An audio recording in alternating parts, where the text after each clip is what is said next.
We're in Matthew's Gospel, chapter 12. I'm going to read the last part of chapter 12 and hopefully get into chapter 13. I'm sure you've noticed it over the years, but I'm not a real big stickler on covering a certain amount of material.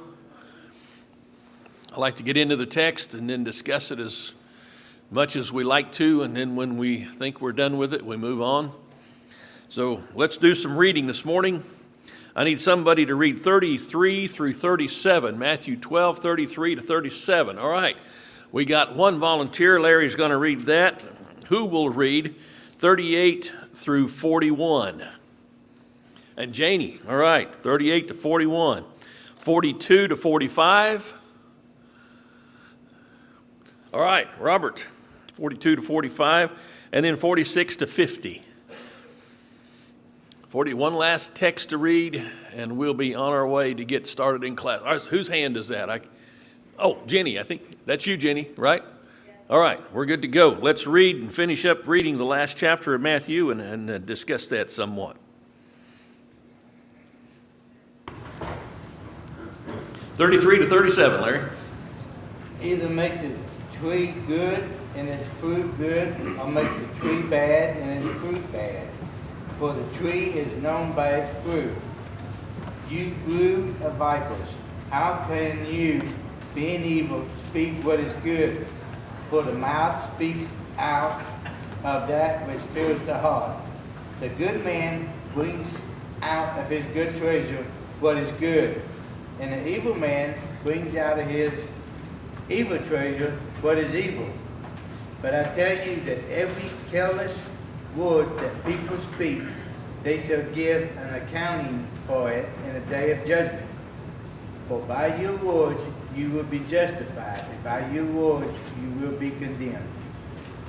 Then some of the scribes and Pharisees answered him, saying, Teacher, we wish to see a sign from you. But he answered them, An evil and adulterous generation seeks for a sign, but no sign will be given to it, except the sign of the prophet Jonah. For just as Jonah was 3 days and 3 nights in the belly of the great fish, so will the Son of Man be 3 days and 3 nights in the heart of the earth. The men of Nineveh will rise up at the judgment with this generation and condemn it, for they repented at the preaching of Jonah, and behold, something greater than Jonah is here. The queen of the south will rise up with this generation, and the judgment will condemn it, because she came from the ends of the earth, Solomon. And behold, something greater than Solomon is here. Now when the unclean spirit goes out of a man, it passes through waterless places, seeking rest, and does not find it. Then it says, I will return to my house from which I came, and when it comes, it finds it unoccupied, swept, and put in order. Then it goes and takes along with it 7 other spirits, more wicked than itself, and they go in and live there, and the last state of that man becomes worse than the first. This is the way it will also be with the evil generation. While he was still speaking to the crowds, behold, his mother and brothers were standing outside, seeking to speak to him. Someone said to him, Behold, your mother and your brothers are standing outside, seeking to speak to you. But Jesus answered to one who was standing and said, Who is my mother, and who are my brothers? And stretching out his hands toward his disciples, he said, Behold, my mother and my brothers. For whoever does the will of my Father who is in heaven, he is my brother and sister and mother. All right, thank you all for reading. If we pick up on the context, just here in chapter 12, look at the first 7 verses of the chapter and see what's happening there. Jesus and his disciples are going through the grain fields, the wheat fields, and they're taking the heads of the wheat, rolling them in their hands, and eating the kernels to feed themselves. What day is this? It's on the Sabbath. And so they are condemned by the Pharisees. But look what Jesus says in verse 7. If you'd known what this means, and then he quotes scripture, I desire compassion and not sacrifice, you would not have condemned the innocent. So what were the words of the Pharisees doing in the first part of chapter 12? They were condemning the innocent. That's what their words were doing. Then you get into the next section of chapter 12, and there is a man in the synagogue who has a withered hand. What does Jesus do? He healed. How does he heal him? What work does he do? Scan down through the text there and see what it says. It said, stretch out your hand. How much do you think you might stretch his hand out to do something else on the Sabbath day? Oh, maybe so. So the man stretches out his hand and he's healed. What do their words do at this point? Thank the Lord for helping our brother. He had a withered hand and God has cured his withered hand on the Sabbath. Is that what they said? Not quite close to that, is it? Their words at that point did the same thing they did in the first part. They condemned the innocent. They condemned Jesus. Then verse 22. A demon-possessed man is brought to Jesus. What does Jesus do?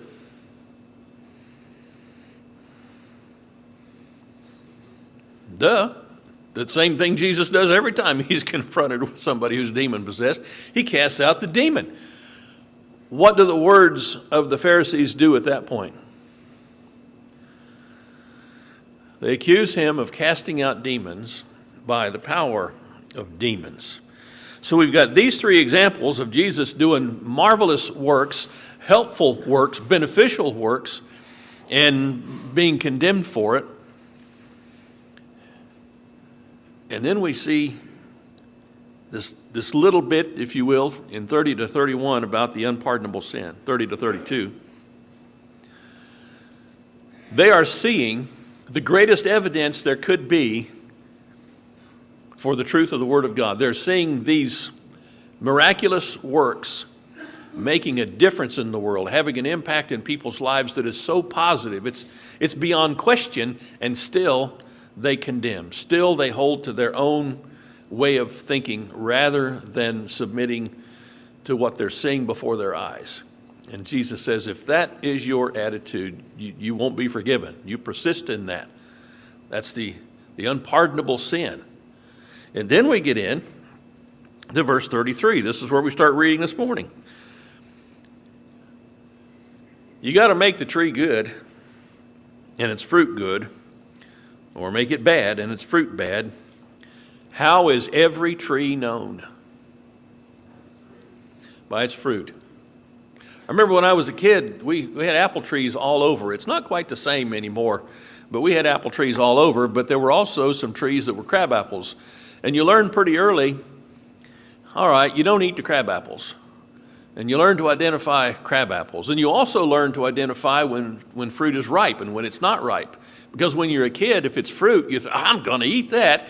Wouldn't it be great if we could go back to that today, and instead of having to force your kids to eat fruit, you just put them outside where there's trees with fruit on them, and they'll just pick all kinds of fruit and eat it. Anyway, I'm digressing here. We had chestnut trees. Anybody ever see a chestnut tree? Those were fantastic trees. They had these great big, like porcupine burrs that would grow on the tree, and when those nuts got ripe, the burrs would kind of burst open and drop the nuts on the ground.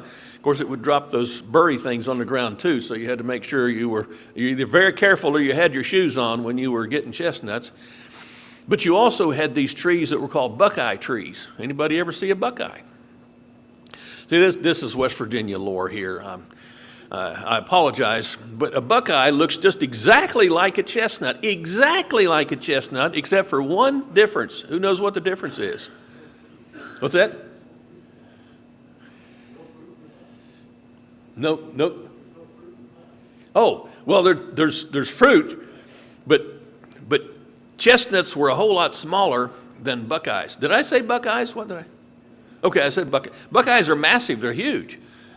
When you're little, you look at them, oh, that's a huge chestnut. No, that's a buckeye. You eat that and you'll die. Oh, interesting. You got to know the fruit. This is the context in which Jesus says all this condemnation of good, and Jesus says, we got some bad trees here. Now, when he talks about every careless word, and I'm telling you, this is one of the scariest passages in all the Bible. What does Jesus say about careless, idle words? What's that? You're going to give an account for every careless word in the judgment. And if that doesn't make you shiver right down to your bones, you're not paying attention.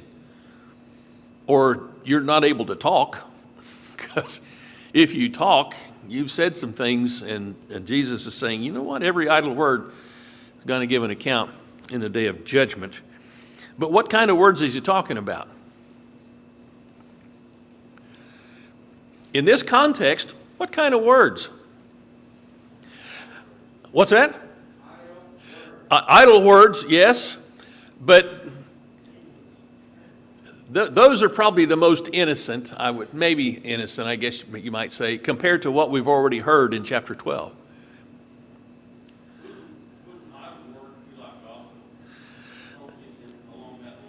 What does it mean to be idle?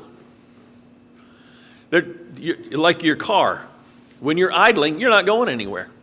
You've got language that's not going anywhere. It's just simple foolishness. If you want to get somewhere, you put it in gear, either in drive or in reverse, and you move forward, you move backwards, you go somewhere, but when you're idling, you're not going anywhere at all. And some people, you can listen to them for hours, and they never say anything. Idle words. Now, don't be pointing at people in here. But when I talk about idle words being perhaps the most innocent, what other kind of words are we seeing in chapter 12? How much profanity have we read so far? You haven't read any profanity, have we? Except in a sense that we don't normally think of words as being profane. When Jesus heals a man of a withered hand and you condemn that, could you call that profane? I would, yeah. No, it's not four-letter words. It's not bad words. I don't know what Hebrew words there might have been or what Aramaic words there might have been that were considered bad words. But it's like he's not even talking about bad words here. He's talking about the condemnation and what is good. That's coming out of your mouth. There's something wrong. You're a bad tree. You got bad fruit.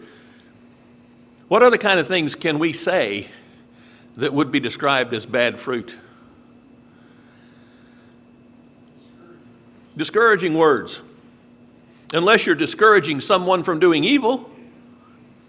But if you're always, there's something wrong here, and there's something wrong there, and there's something wrong there, and you're always, this, right. Hey, don't be like that. Now, if you need to warn somebody about something or notify somebody of a situation, don't hesitate from that. But if people see us coming and they want to duck into a corner because they know, it's that guy again, it's that girl again, they're always going to be.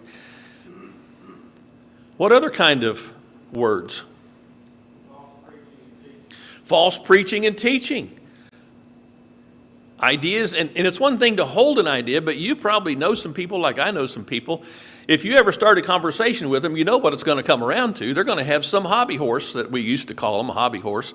They're going to ride this about some doctrinal issue or some point of biblical truth or non-truth, as they would twist it around, and they're going to talk about that.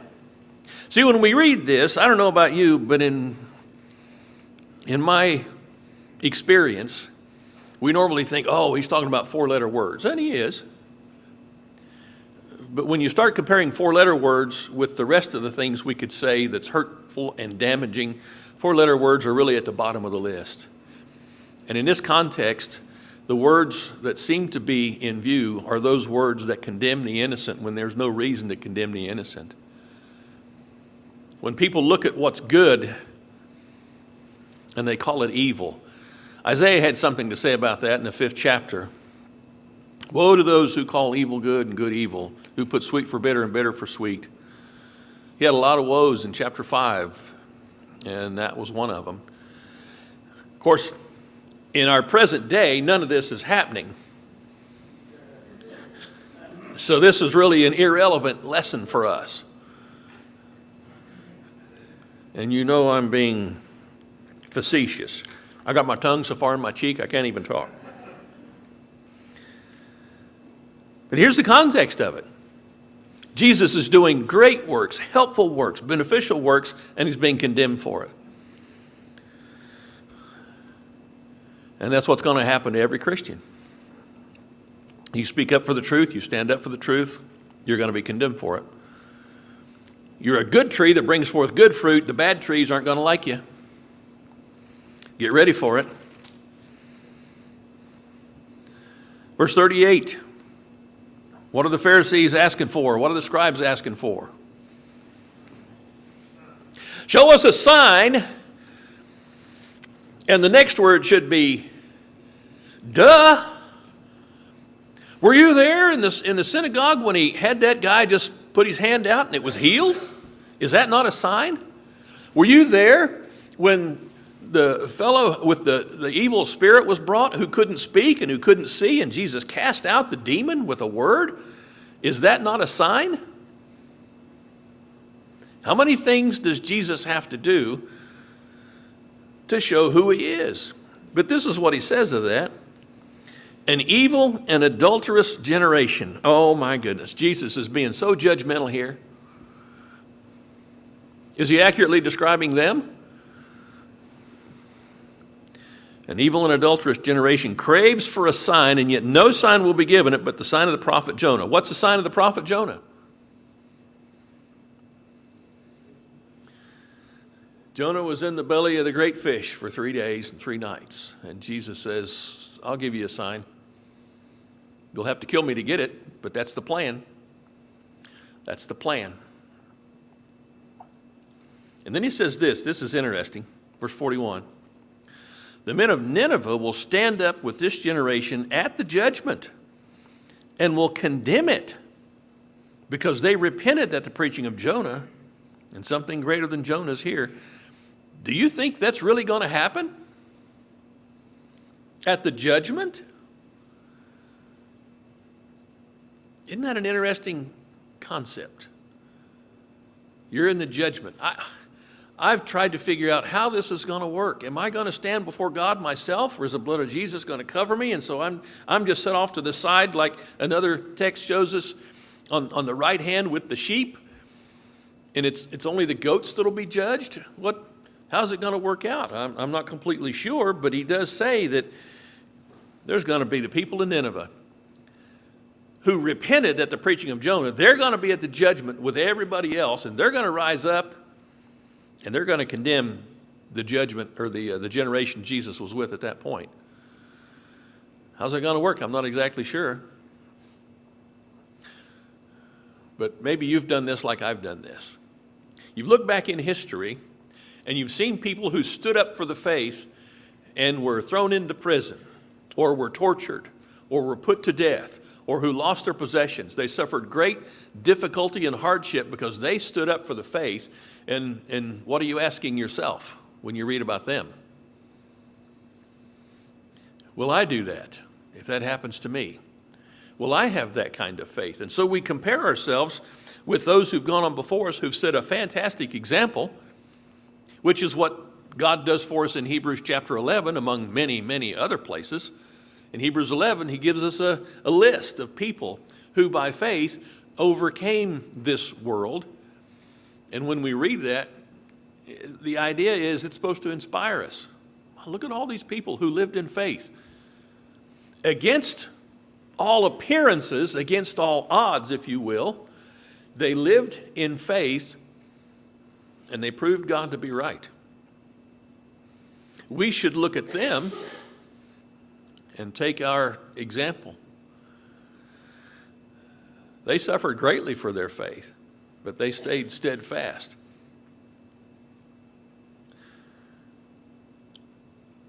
It's easy to look back on the success of others and appreciate it. But if those same circumstances face me, it's always different with me. The circumstances are always different when it's me, right? Not really. Verse 42, Jesus says, the queen of the south is going to rise up with this generation at the judgment and condemn it. My goodness. How many condemners are needed. Now think about it. What had these guys been doing to Jesus this whole time in this context? They'd been condemning him for the good.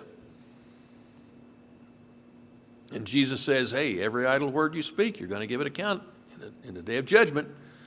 And for you guys in the day of judgment, you're going to be condemned by the people of Nineveh, and you're going to be condemned by the queen of the south, because they submitted to what was right. They repented, and they're going to rise up in judgment against you because you wouldn't do that. And then he throws this in verse 43.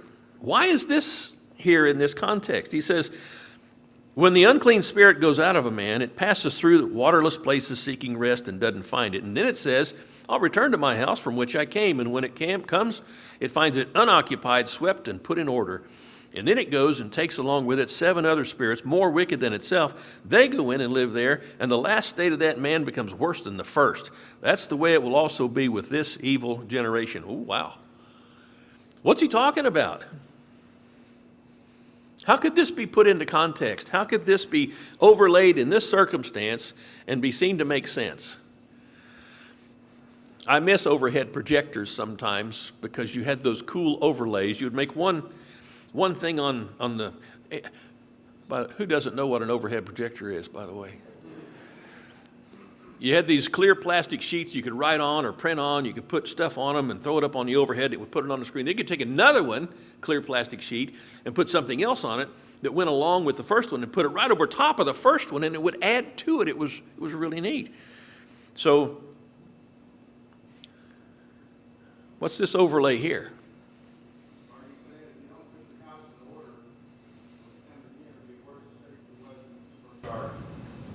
Yes. Now, had Israel put their house in order, think back about 500 years from when Jesus was there. Where was Israel 500 years prior to his day on earth? They were in Babylon. Why were they in Babylon?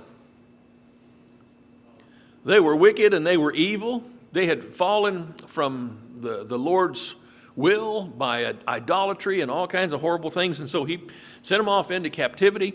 But he said, all right, 70 years I'm going to bring you back. So he brought them back. If you read Ezra and you read Nehemiah, you'll be reading about the men who led the return to Jerusalem after the captivity. Cyrus of Persia set them free, as Isaiah prophesied. And they came back and they reestablished the nation of Israel and Jerusalem and built the wall around the city, rebuilt the temple, and everything was restored. You're starting to see the imagery of the restoration in Jesus talking about the unclean spirit being cast out of a man. Now that they're restored, 500 years later, Jesus shows up, and what are they like now? Are they a holy, pure, and righteous people? Are they a bunch of arrogant, upstart, stuck in their ways, hard-headed, stiff-necked? Every page of the gospel almost, that's what we see of the scribes and the Pharisees, generally speaking. There were some who saw the truth and submitted to it. They believed. When Jesus was crucified, do you remember who it was that asked for the body of Jesus so that they could prepare it for burial and bury it? Nicodemus, one of the leaders of the Jews. Joseph of Arimathea, a wealthy man. Had a tomb made for himself, but he gave that tomb up for Jesus. Isn't it great he got it back? Jesus said, hey, I don't need it anymore, brother. I wonder if Joseph was eventually buried in that same tomb. We don't know about those kinds of things. Isn't it interesting, too, that you can go back to the Holy Land, quote unquote, in so many of these places, we don't know for sure where they were. Now, some of the guides will tell you, oh, this is the exact spot. Well, maybe not. But at any rate, I think it's God's providence that prevents some of those things from being known. But here's Israel.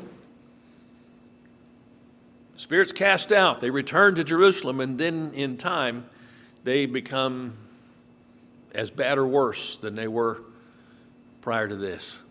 And this is the generation in which Jesus comes. You ever wonder about that? Why didn't God send Jesus to the Jews when the Jews were thinking right and had it together? Why did he send him into this nation when the leaders were so twisted? Part of the plan, part of the providence. The whole point of sending Jesus was so that he would be crucified. And these guys played right into it. But the queen of the south's going to rise up in judgment against them, and so are the men of Nineveh. Because they are, it says in verse 45, he's talking about that generation. They are the ones who had the demon cast out. Their house was swept and cleaned up, but they didn't fill it with God.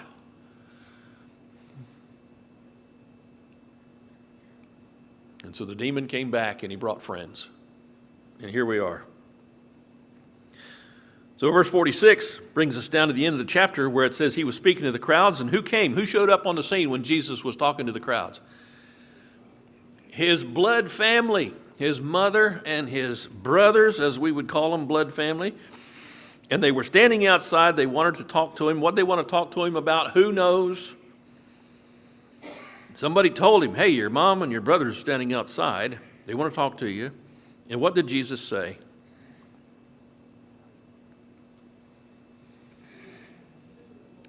Stretched out his hand to those people who were there, and he says, behold, my mother and my brothers. Was that a slam against his family? Not at all. He was including in his family everybody who did what? Everybody who does the will of the Father. That is God's plan. That's been God's plan ever since day one, to bring us into his family. Anybody who wants to belong can belong. That's such a fantastic message. There's so many people who are disenfranchised, who are lonely, who are outsiders in one way or another, even if it's just in their own minds. And God says, come unto me, who? All you who are heavy laden. And I'm going to do what? I'm going to give you rest. I'm going to give you. Now, some people might say, man, I haven't worked so hard as I ever worked when I became a Christian. Well, different kind of rest. When you lay down at night in Christ and you can go to sleep because your mind is at ease, it's like the prayer we used to teach our children. Now I lay me down to sleep. I pray the Lord my soul to keep.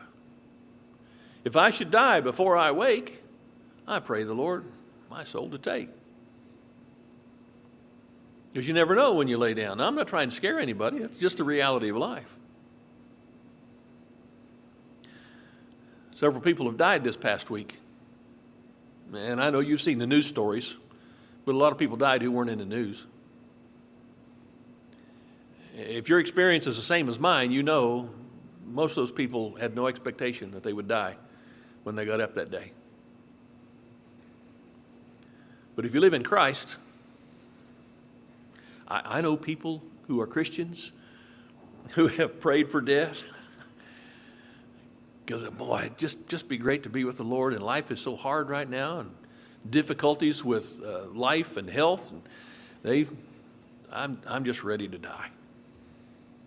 You ever heard somebody in the Lord's church say, I just wish the Lord would come back right now? Yeah. Well, that's chapter 12. Anybody got any comments, any observations, any questions about anything we've covered so far in chapter 12 or anything so far up to this point? Oh, yes, Steve. Of the unclean spirit is looking forward too. You think about the 7 churches in Revelation. Yes. 5 of them, this could be said to, and 2 of them, 2 churches could begin to 5, because they all receive salvation. The 2 churches remain true. Yes. And something I've observed about those congregations and about the churches that letters were written to, like 1 Corinthians, especially 1 Corinthians, does Paul write to the church at Corinth to tell them how wonderful they are? If you've read that letter, the whole thing is Paul going, you need to straighten yourselves out. You got division. You got carnality. You got a guy who's living with his father's wife. You're taking each other to court. You're not even observing the Lord's Supper right now, on and on and on. That's 1 Corinthians. And yet there's nothing in that letter that says, now all you faithful Christians at Corinth, you need to go find another congregation. Not one time in all those letters that Jesus dictates to John about the 7 churches in Asia, even when he was talking to Thyatira where Jezebel was, I think it was Thyatira, he didn't say, now Jezebel's there, so all you faithful Christians, you need to leave and go somewhere else.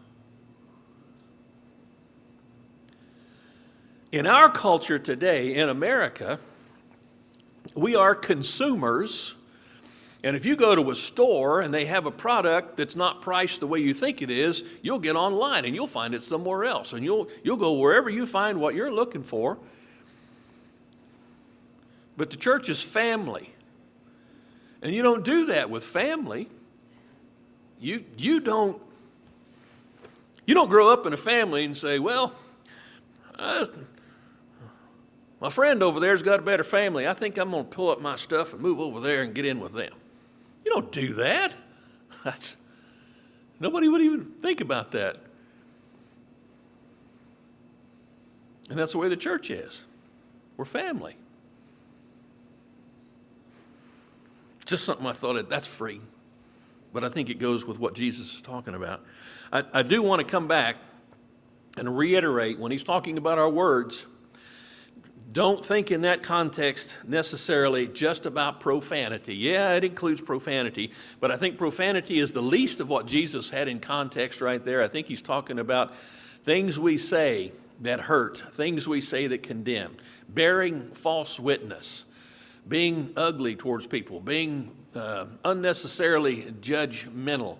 When I say unnecessarily judgmental, sometimes we have to make a judgment and we have to say, I don't hang out with that person over there because they've got this habit and that habit, and I'm afraid they'll pull you into. You're not being gossipy. You're trying to help somebody out. Jesus warned us against people. Didn't he say something about dogs and pigs? And he wasn't talking about dogs and pigs? Yeah. So be honest. Use your words to do good. Use your words to benefit people. Use your words to be kind. Use your words to be honest and truthful. Use your words for good. And you won't fall into the category of those he's talking about in that context. And isn't it great to be included in the family of God? I don't deserve it. I just catch myself and I, why does God even bother with me? But he does. He does. And he bothers with you too, doesn't he? That represents a bother.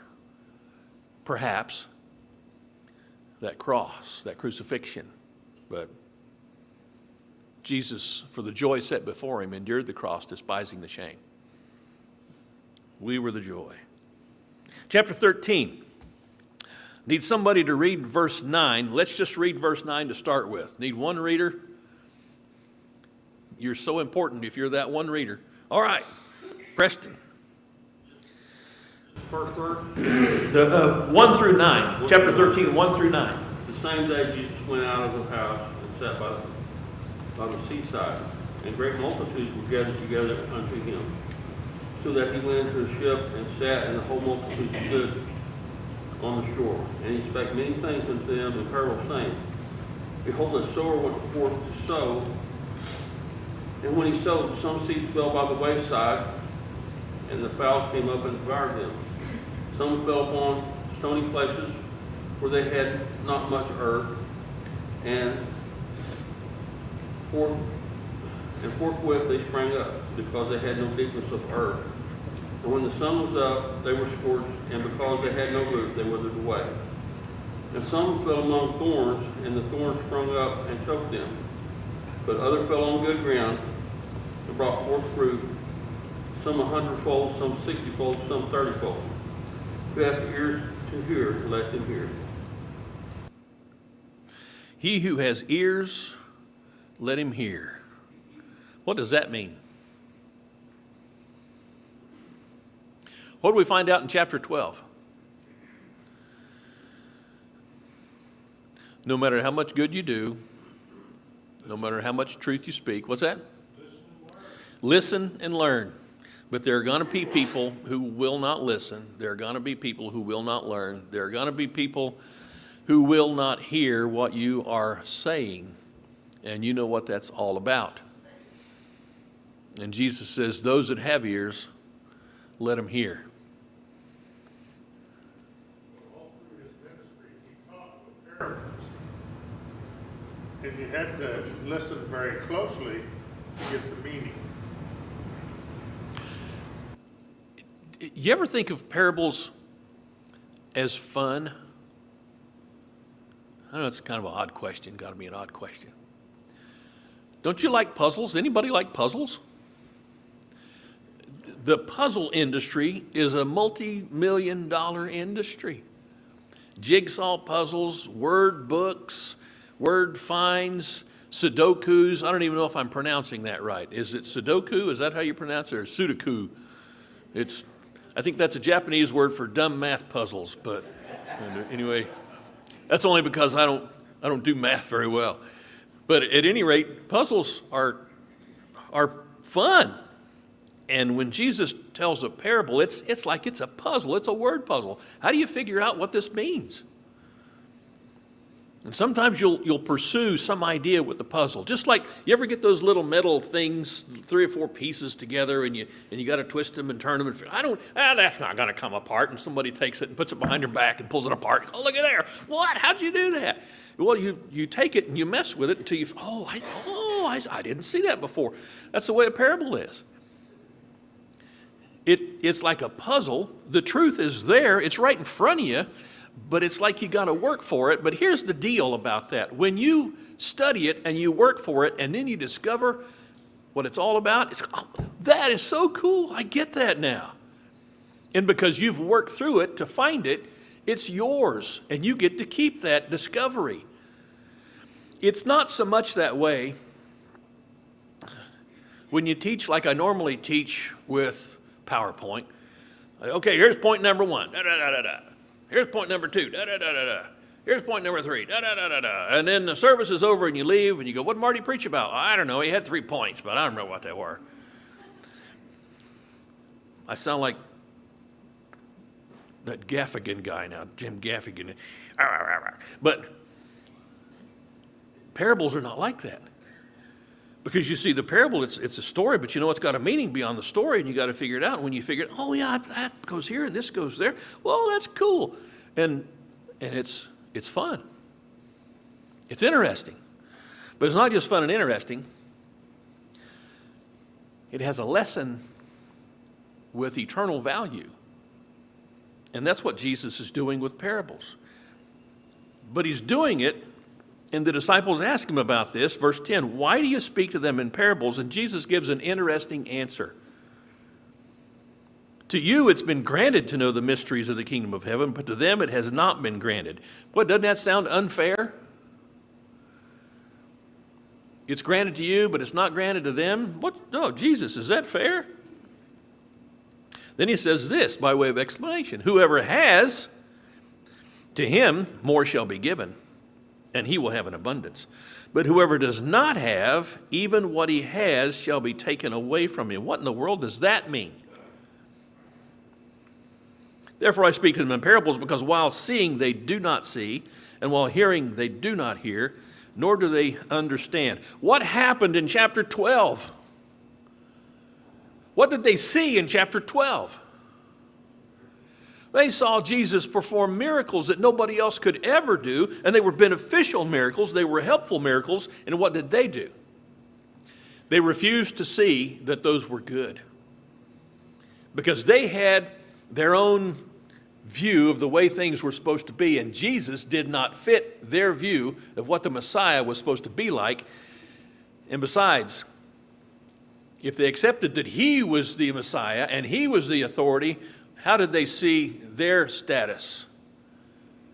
Oh, we got to be the important ones. We got to be the big shots here. And if this guy, he hadn't even been to school anywhere. Who is he? Well, he's only God. He's only the creator of the universe. But they had so ordered the structure of things that he didn't fit because their order was not God's order. And they missed it completely. They didn't have ears to hear. They were those who did not have, and so what they had was taken away. But then you think like Lydia in Acts chapter 16. Paul was preaching. What was she doing? What did Luke say Lydia was doing? She was listening. It had previously said she was a worshiper of God. And Paul was preaching and she was listening, and it said that God opened her heart to the things that were being said. That's what Jesus is talking about here. If you seek, what will happen? Somebody said you will find. If you knock, what will happen? Somebody said a door would be opened. What's the other one? Ask. You ever ask God for biblical understanding? You're studying, you come to a text, I don't know what this means. Lord, help me. This is your word. You know what it says. You know my feeble brain hadn't figured it out yet. And it's not like he says, hey, I'm going to send you down an email here to show you what this is on. God usually says, keep looking, son. Keep digging. His word is on the page, but that's not all it is. His word is alive. His word is different from anybody else's word in the universe. His word really is something that is alive, and who is the embodiment of it but Jesus Christ? He's the word incarnate. He's the word in the flesh. And John wrote, we've seen his glory. And that's what Jesus is showing us here. He's showing us the glory of God in parables. And if we want to hear it, we can. If we want to see it, we can. Those who have ears to hear, those who have eyes to see, those who have hearts open to God, here's what you need. Well, that's it for this morning. Anybody got anything as we're closing? Too late. Bell's already rung. Thank you for being here. Bless your hearts.